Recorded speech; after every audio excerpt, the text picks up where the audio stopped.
Magandang umaga! Andito tayo ngayon sa bayan ng Obando, Bulacan kung saan makikita natin kung saan nagsimula ang Unilove Foundation. Kaya samahan nyo kami, pakinggan naman natin ang kwento dito sa Obando. Tara! Ito yung entrance nila dito. Bale parang dito sa unahan, pagpasok natin hanggang sa dulo, yun yung ilog. Hello po tayo, morning po! Ayan.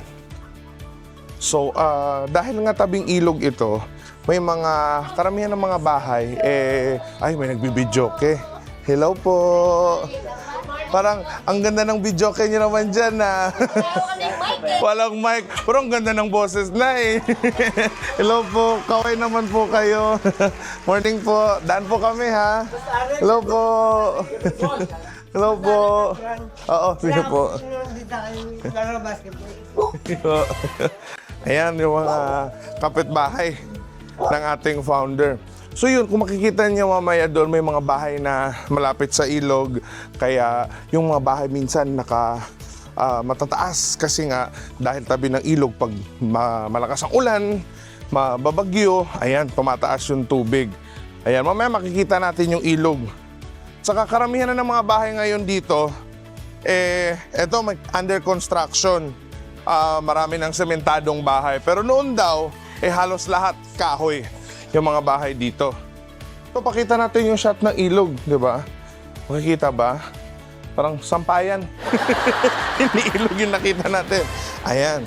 So, dito kung makikita ninyo, ayan, may mga bakas pa ng mga poste ng mga dating bahay. Tawag nila na wash out daw. Nung sa dami na ng mga bagyong dumarating, sa dami ng baha, na wash out. Mamaya, makakausap natin ang ating founder para mas malaman ninyo ang kwentong Obando. Boss, magandang umaga. Ayan, Good morning. Boss. Ayan, so, boss, tag dito. Kwento mo naman, nasan tayo ngayon? Nandito tayo sa Obando, Bulacan, kung saan yung my first 10 years of my life, dito ako lumaki.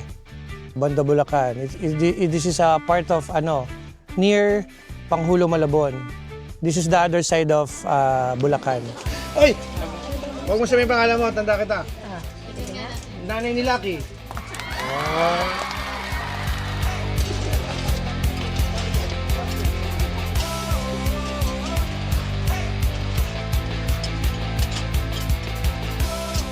Sila yung mga kasama ko nung bata ko yan. Sila yung mga nakikita kong nanay-nanayan ko dito. So, pinapakita ko din sa team, sa mga tao ko kung saan nanggaling yung pogi nilang boss. Oh my God! Pag yun, ang CR namin Pati dati yung, sa likod. pati yung baha din. So magsi-CR ka sa madaling araw. Dito sa likod. Ito, liilog talaga doon. Nakakita talaga kami na may lumulutang. Legit ba yan? Yeah. Hindi, dumi ng tao. Tulayan. So from there, habulayan tulayan dito. Sila ka medyo siya sa tapat. Ito ang eksaktong lugar ng bahay namin. Dati pag bumagyo, walang dike. Ramdam mo yan, hahampas yung alon. Tapos may mga oras yan, nagigising ka, medyo inaangat-angat ka ng konti ng tubig. Pero dito, masaya yung tao kapag gano'n, kasi walang pasok. Tapos umaapaw yung mga bango sa palasdaan. Palasdaan yan eh. So aapaw yan, kanya-kanya kami. May ulam kami yan pag may bagyo. Masaya yung community. Matitrain ka nga dito na hindi ka iyak eh. Dito matitrain ka na masaya. Kahit bumabagyo, masaya. Masaya kasi walang pasok. May ulam. Ayan. Kami nila Alex.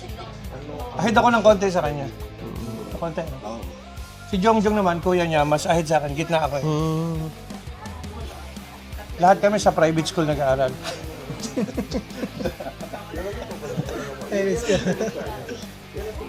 Dito, paradahan to dati ng mga bangka. Mga bangka. Kaya lang minsan pa may bagyo, dito din inaahon yung mga nalunod. Kaya, isda, dito din nga. Tabi-tabi ng bahay namin yung paradahan ng bangka. Dapat mayroong mahuhulog. Ed! Isa sa Angel ba? Ed lagi. Para si Kuya Ernie na lang. Talaga namin.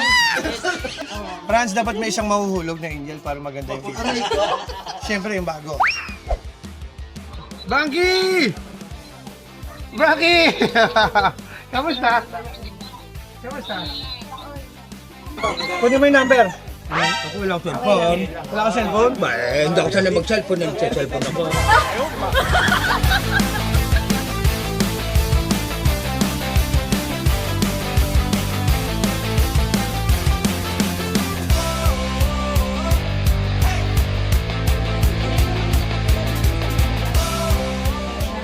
Dati yung nandiyan basketball.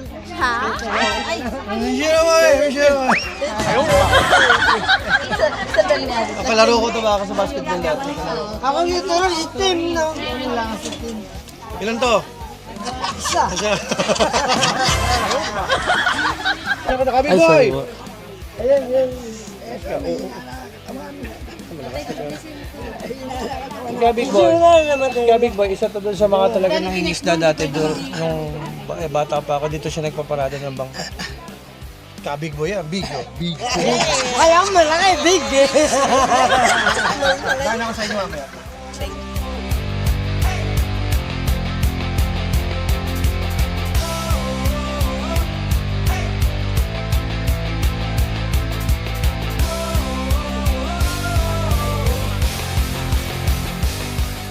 Siyenteng. Yan ang coach ko sa basketball nung mag-start pa lang ako. Siya nagturo ng mga basic. Fundamentals. Basic lang. Konting advance. Konting gulang. Simplified basketball. Hindi kailangan masyado. Ano to, malupit to mag-basketball na. Alamat to dito? Ito naman. Oo, alamat yan sa basketball. Pero mas magaling ngayon sa akin to. Magaling na kasi hindi ko na natatakbo yung whole court. Yung half court na lang nakakaya ko.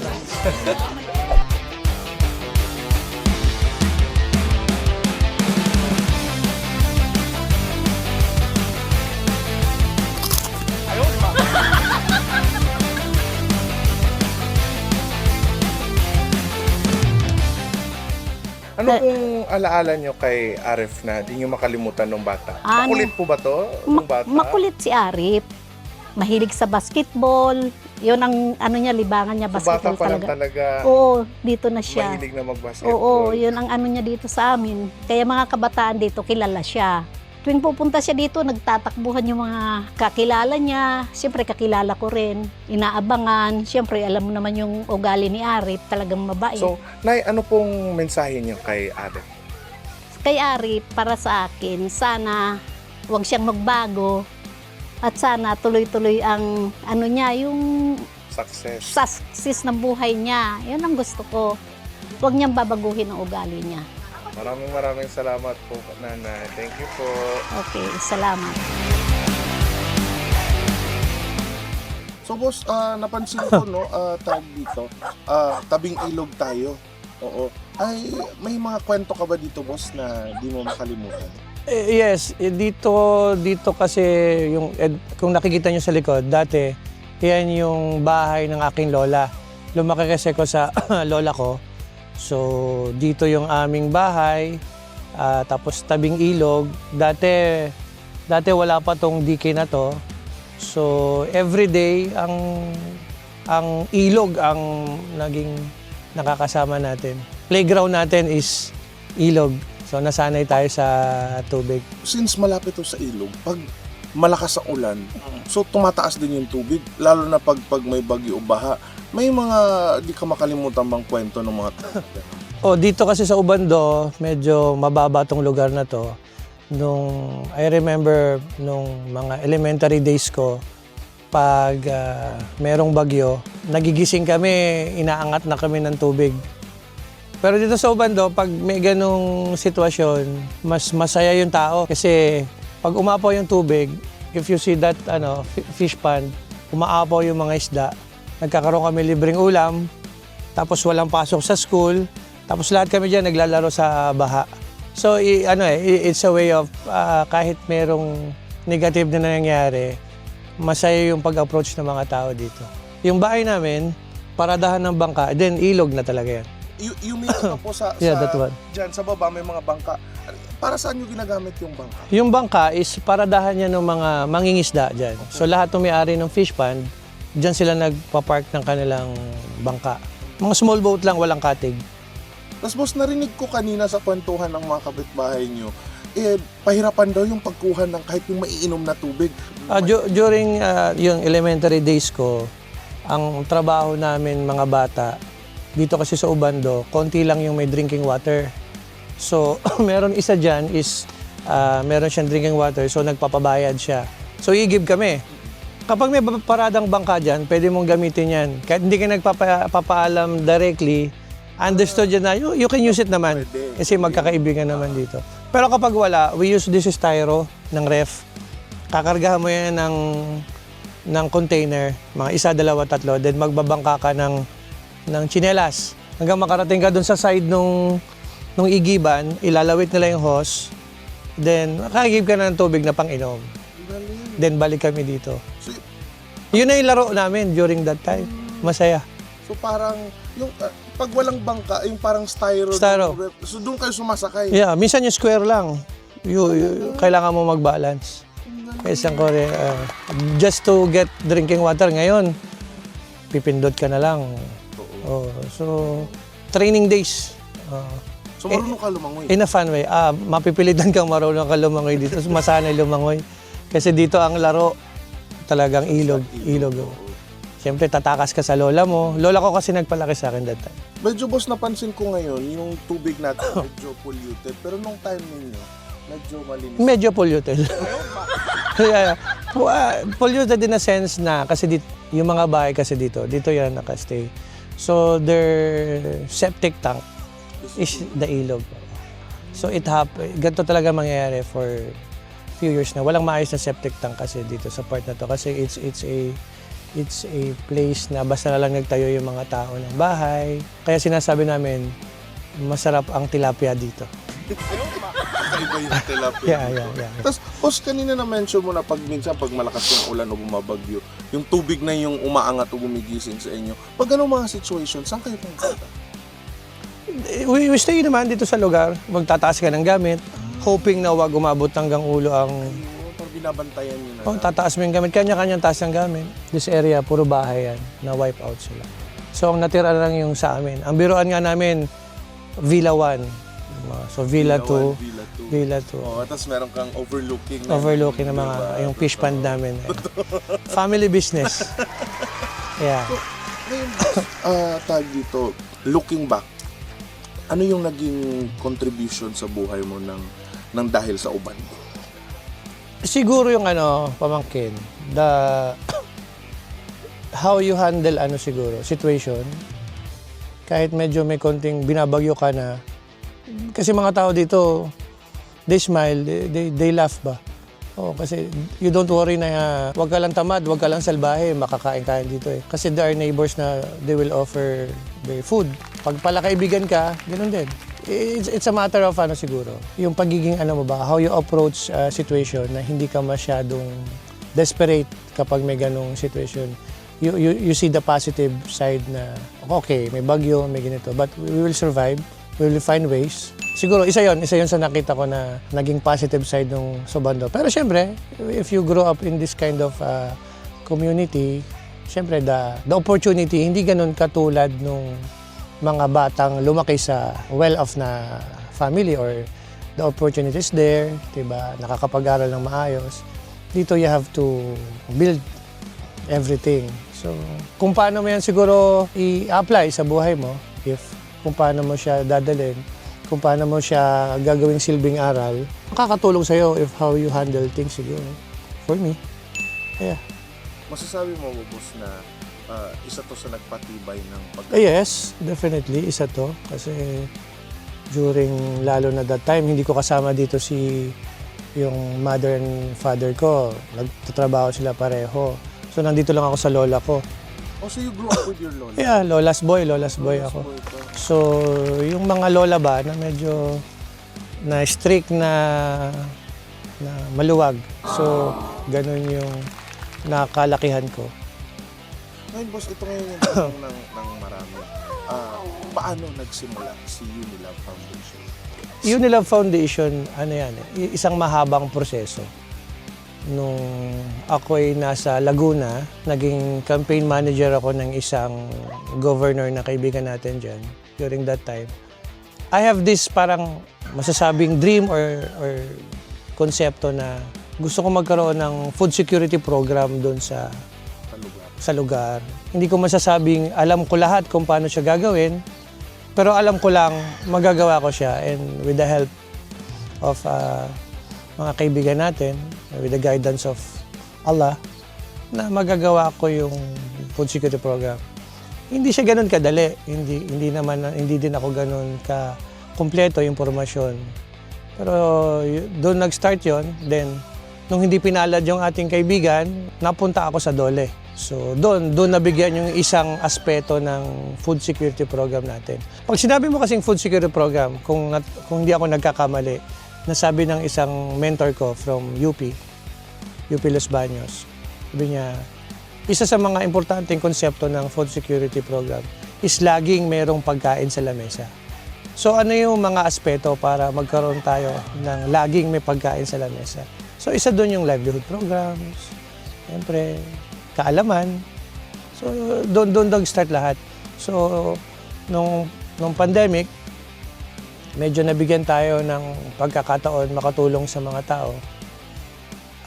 Doon nag-umpisa yung bakit hindi ko pa gawin to in another level, na gawin na talagang foundation with the help of our mga kaibigan natin na nagpapayo sa atin, nag-guide sa atin. Hindi ko naman to natayo kasi naisip ko lang overnight. So there are people blessing around, na blessing sa atin, na tumulong kung paano mabuo yung konsepto. Pero ang pinaka inner value nung foundation is malaki impluwensya doon is coming from Uni. Uni is my father. So doon ba nanggaling yung pangalan? Uncle mo, your tito. So Yusuf, Uni kasi ang kanyang Malayaw. So why not name after my father na number one na naniniwala talaga sa akin.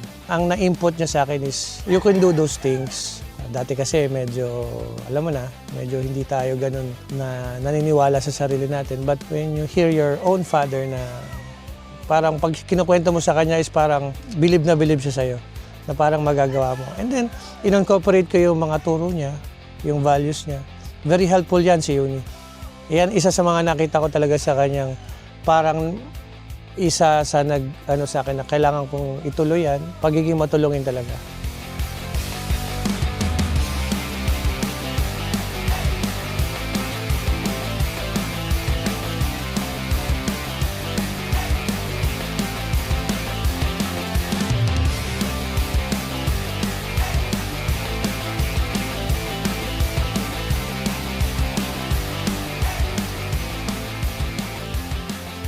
Thank you po sa Unilove Foundation sa kay Boss Arep po. Thank you po. Thank you, Unilove Foundation at kay Boss Arep. Thank you po, Unilove, at salamat po kay Boss Arep. Oh, boss, kakilala niyo daw si Boss Aref. Sa bata ko po, tuturo ako basketball nung maliit pa siya. Anong hindi niyo makakalimutan po kay Boss Aref nung bata siya? Nung napunta ko sa kanyang Laguna, kami nandun ako tulog. Dito po sa Obando, anong hindi niyo makalimutan kay Aref? Lahat ng mga pamangkin niya, lahat ng chay niya, lahat nandito, kadit ko. Sige po, maraming salamat po. Thank you. Nay, ano pong masasabi niyo kay Boss Aref? Kakilala niyo daw siya nung siya'y lumalaki rito. Opo, dito po siya natira talaga, maliit pa lang po. Dito po siya pinanganak. Ngayon po, siya lubos na mawain sa tao at matulungin siya. Makulit po ba nung bata? Hindi naman po. Nagbabasketball po yun. So noon pa lang mahilig na mag-basketball. Kababata rin po halos ng mga anak ko. Ng mga anak mo, ayaw po. Sige po. Maraming salamat po. Thank you Salamat po. Kilala niyo talaga si Boss Aref simula nung bata? Player ko siya mas mula nung bata pa lang. So, coach ka. Ano pong hindi niyo makalimutan kay Aref nung bata pa siya? Medyo seryoso talaga siya sa laro. Mahilig sa laro. So, bata pa lang mahilig na talaga sa basketball. Nasa 3-on-3 pa lang yun. Nasa? 3-on-3 pa lang yung half court. Tapos Hanggang sa whole court. Tapos hanggang sa nung paglaki niya na, nadala na niya yung hilig niya sa basketball.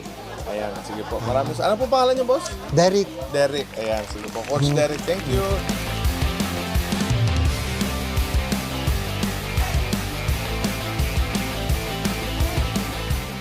Malaki impluwensya doon is coming from Uni Uni is my father. Yan yung tipo na tao na kwento to ng ibang tao na kahit kaliwa ka ng bulsa ilabas niya just to help people.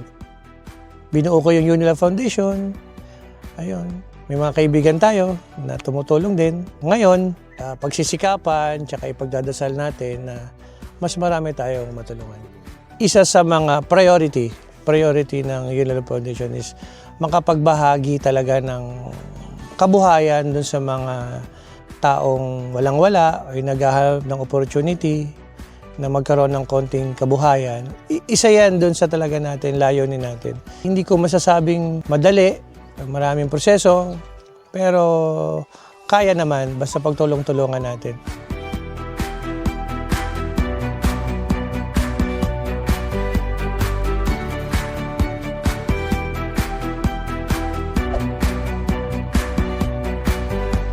During my time sa sa isang ahensya ng government, nakita ko yung mga tao na OFW. Ito isang halimbawa. May mga pamilya na kailangan maghiwalay para lang magkaroon ng stable na income. So sa akin, pag tinitingnan mo sila, ano bang pwede kong gawin para hindi ko man ma-erase 100% yung problema, makatulong ako doon sa pamilya na hindi na iiyak yung anak, hindi na iiyak yung asawa kasi aalis yung nanay, tatay. So, isa yon sa nagbibigay talaga sa akin ng spark.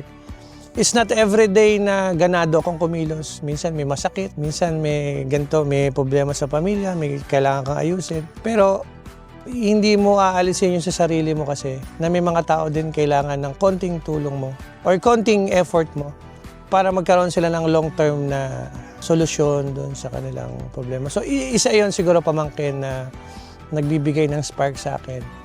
Yung makita ko na kahit sa isang pamilya, hindi naiiyak yung anak niya, hindi naiiyak yung pamilya niya, yung asawa niya, yung anak. Wala nang iyakan na mangyayari sa airport kasi kailangan mo ihatid yung mister mo tapos hindi mo alam kung kailan babalik. That's just because kailangan natin ng konting kabuhayan. So, pinipilit kong i-offer sa mga tao yung konting nating nalalaman na pwede naman tayong kumita. Isa yon sa mga priority na advocacy ba. Pangalawa, yung pride ba na kapag may natapos kang isang produkto na alam mong Pilipino yung gumawa. Diba? Hindi man yan perfecto, hindi man yan katulad ng ibang bansa na very accurate. Nasasaktan ako minsan kapag nakakarinig ako ng uy, gawang ano to. Tapos alam na natin kaya natin gawin yung isang bagay. Nandun yung pride ko minsan, yung saya. Kahit isang sibling food cart, pag natapos ng mga tao ko yan, tapos nakita ko yung mga tao ko, Pilipino lahat, tapos lahat napapakain nila yung pamilya nila kasi may trabaho sila. Isa yun sa most rewarding feeling. So yun boss, maraming salamat at marami kami natutunan. Yes, so masaya dito sa Obando. Mamaya magkakainan tayo ng tilapia ang galing dyan sa organic tilapia. Okay? Sige boss.